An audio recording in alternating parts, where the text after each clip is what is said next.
आजची बैठक जी झालेली आहे, काय निर्णय झाले त्या बैठकीत?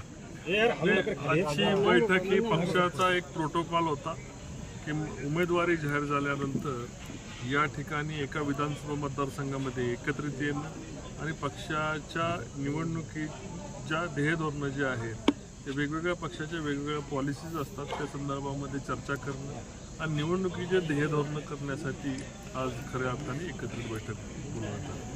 कालची जी बैठक झाली होती अकलूजमध्ये, त्याबाबत काय चर्चा झाली आणि काय तुमची काय भूमिका आहे याच्याबद्दल? कालच्या बैठकीच्या बाबतीत या बैठकीमध्ये कुठलीही प्रकारची चर्चा झालेली नाही। माळशिरसचे प्रतिनिधी होते, माळशिरसचे सर्व प्रतिनिधी होते। या ठिकाणी आमदार राम सातपुते सुद्धा 2 मिनिटांमध्ये आपल्याशी बोलतील। कुठल्याही प्रकारची निगेटिव्ह चर्चा आणि कोणाच्या विषयी निगेटिव्ह चर्चा झालेली हा पहिला मुद्दा बैठकीमधला होता। सगळ्यांची लोकप्रतिनिधींची अपेक्षा आहे की महायुतीची वज्रमुठ राहावी, जे कोणी नाहीत त्यांना या ठिकाणी महायुतीच्या या वज्रमुठीत सामील करण्यासाठी वेगवेगळ्या लोकांनी आदरणीय आमचे जिल्हाध्यक्ष दीपक आबा असतील किंवा आदरणीय दादा असतील या सगळ्यांनी वज्रमुठी संदर्भामध्ये चर्चा करणार आहेत। भारतीय जनता पार्टीच्या जे काय असतील मागं राहिलेले त्या संदर्भामध्ये गोरेसाहेब सगळ्यांशी चर्चा करतील आणि येणाऱ्या याच्यामध्ये शिंदे सेनेच्या अडचणी काय असतील त्यामध्ये बापू त्या ठिकाणी शहाजी बापू त्या ठिकाणी चर्चा करणार आहेत। मला निवडणुकीच्या संदर्भामध्ये मी आत्ताच सांगितलं मगाशी की प्रत्येक ज्या व्यक्ती या व्यासपीठावर होत्या त्या कुठल्याही व्यक्तींच्या जर तुम्ही कार्यकर्त्यांचं बळ जरी बघितलं तर प्रत्येक कार्यकर्ता नेता हा 50,000 कार्यकर्त्यांचा असणारा नेता होता। सर्व नेत्यांचे कार्यकर्त्यांची जरी या ठिकाणी मतांची गिनती झाली तरी 7-8 लाख लोक या ठिकाणी मतदान होईल। जनतेच्या नाळ असणारे लोक, जनतेशी कनेक्ट असणारे सगळे लोकप्रतिनिधी, विद्यमान लोकप्रतिनिधी या ठिकाणी उपस्थित होते।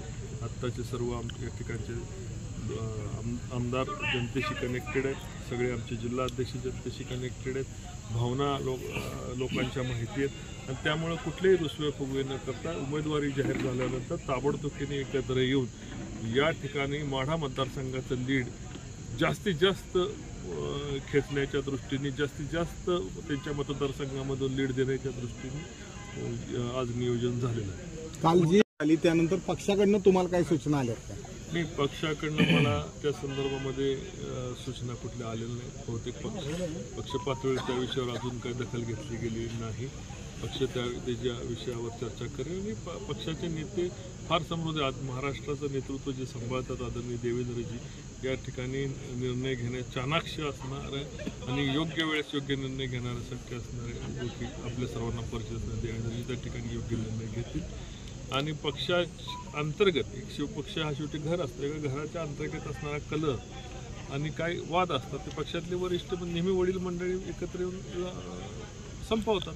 त्याच पद्धतीने माढा मतदारसंघामधले जे काही छोटे मोठे अडचणी असतील ते पक्षामधील सगळे वडीलधारी मंडळी एकत्र येतील आणि ते संपवतील। या ठिकाणी माहितीचे तिन्ही नेते आदरणीय शिंदे साहेब, आदरणीय देवेंद्रजी, आदरणीय अजितदादा हे महाराष्ट्राच्या राजकारणाच्या सगळ्या खचाखोचा माहिती असणारे नेते मंडळी आणि त्यांना तळागाळापासून दिल्लीपर्यंत सर्व ज्ञान असणारे हे मंडळी निश्चितपणे ते ह्या तिघांची शक्ती एकत्र येऊन या मतदारसंघामधल्या काही अडचणी वाटल्या तर त्या संपवण्यास सक्षम असणारे नेते मंडळी। रामराजे अजित पवारांच्या भेटीला गेले होते, त्यांना भेट घ्यायला गेले होते, काय त्यांच्याकडनं राष्ट्रवादीकडनं काय अडचणी होत्या का?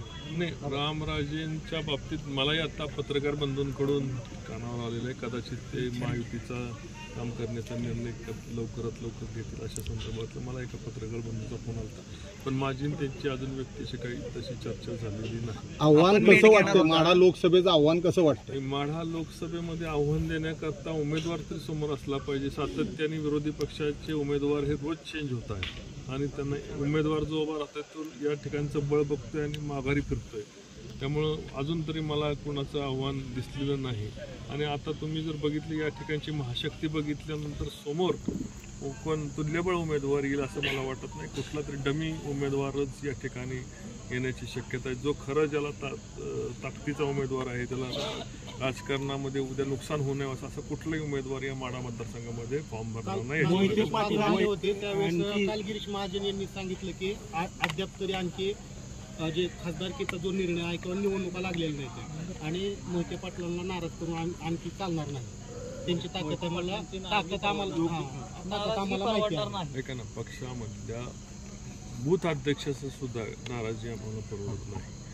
तळागाळामध्ये काम केलेल्या, कष्ट केलेल्या कार्यकर्त्याची नाराजीची दखल आम्ही नेते मंडळी घेत असतो.